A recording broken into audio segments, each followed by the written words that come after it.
Coach, 57 points in the second half. Kind of, what did you feel was the key to that explosion?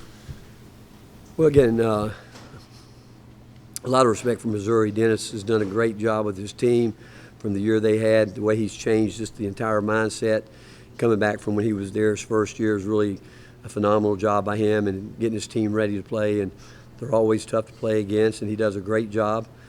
He believes in his system, what he's doing, but I was really disappointed in the first half because of the things that we talked about. We didn't take advantage of it. Didn't honestly, at halftime, I didn't even think we were looking to take advantage of what we wanted to get out of it. Second half, really proud of the fact that we executed better, took shots, got better shots, and can't start the game with those shots around the rim.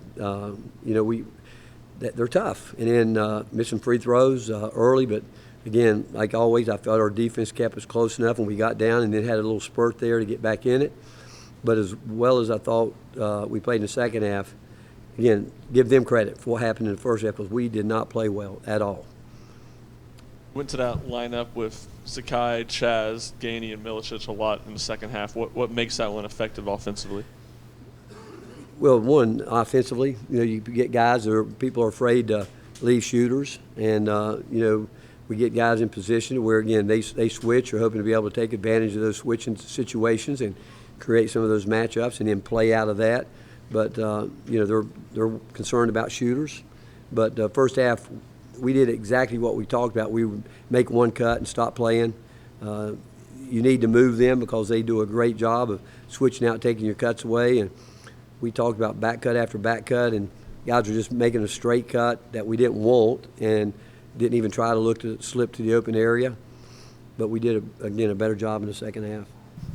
Yep. Kind of that same time period of the game, what did go so well offensively for the first 10 minutes of the second half? Well, we just went to a set where it started with Jordan. He's got a way. People want to down. They want to try to keep him off a cut, so they can't. In that set, he's got two ways he can go. And then it goes back to the question about what makes that effective. They're afraid to leave either Jordan or afraid to leave Chaz in those situations.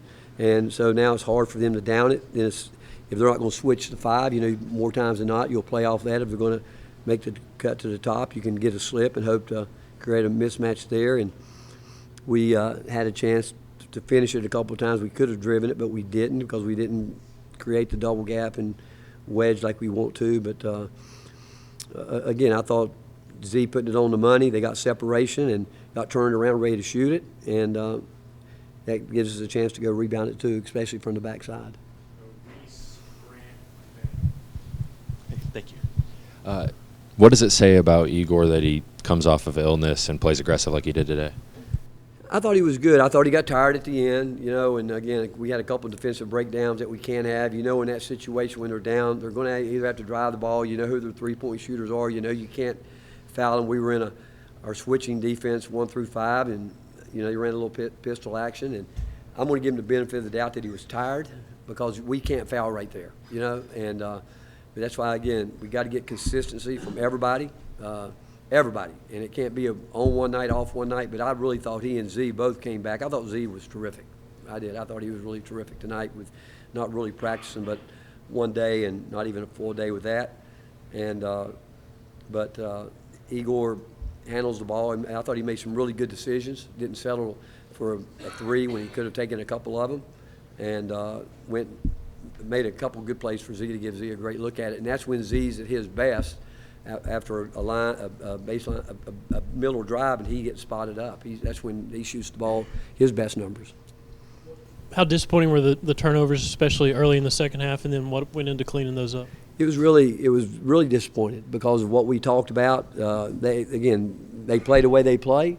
They're going to see if you can handle it, and we just didn't do at all what we talked about. I put in the first 4 minutes of the second half and showed them everything we talked about that was there, but we didn't take advantage of it. And I wasn't real happy at halftime, and because just that. And we came out the second half, and I thought played harder, played with more energy, and we worked harder on offense to try to get shots. Rick, you mentioned you thought Zakai was terrific tonight. What did he do so well to do that? It seemed like he was really in control of the game. Yeah, I thought he controlled the game for us, and again, he really did a lot of good things. And again, his minutes, he played tonight? 34. Again, probably like to get that down a little bit more, but we can't do it unless we know what we're going to get off the bench every time, because we can mix and match different lineups. I mean, but it goes back, again, consistency, and we're deep into this season now. We should be able by now to know exactly what we're going to get every single night. And it can't be, on one night, off one night. It can't be you play well in practice, you don't show up for the game. It's a matter of competing at the highest level and just simply doing your job and what we talk about. But I don't want to take anything away from Missouri, because, again, Dennis has done as good a job as anybody in the country, he and his staff, and his guys are poised. You don't care what the score is in the game, they're going to continue to fight, and they're going to drag it out as long as they can, as they've shown tonight. We need to finish better at the free throw line with the right guys up there, but really, it's a really good win, because I thought it was a high-level game. Both teams battled each other, fought each other, and again, obviously the reason we weren't good in the first half, you got to give them credit for it. I mean, we're trying to do something, they're trying to mess us up, and they definitely messed us up in the first half, because we were not good. Coach, you came out of a timeout with 3:29 left in the first half, down by 9 with a lineup of Gainey, Ziegler, Lanier, Meshack, and Phillips. That lineup produced a 7-2 run that got you guys back in the game, cut the lead to 6 before halftime. Did you see anything that you liked from that lineup? Can we expect to see it again? It's a bit of a smaller lineup, but what did you see from that lineup and that run that you liked? More speed, playing absolutely with a purpose, playing each other, knowing each other's game, and obviously we got some stops. You got to get stops to get back in it. We got out, we ran, had some good looks at it.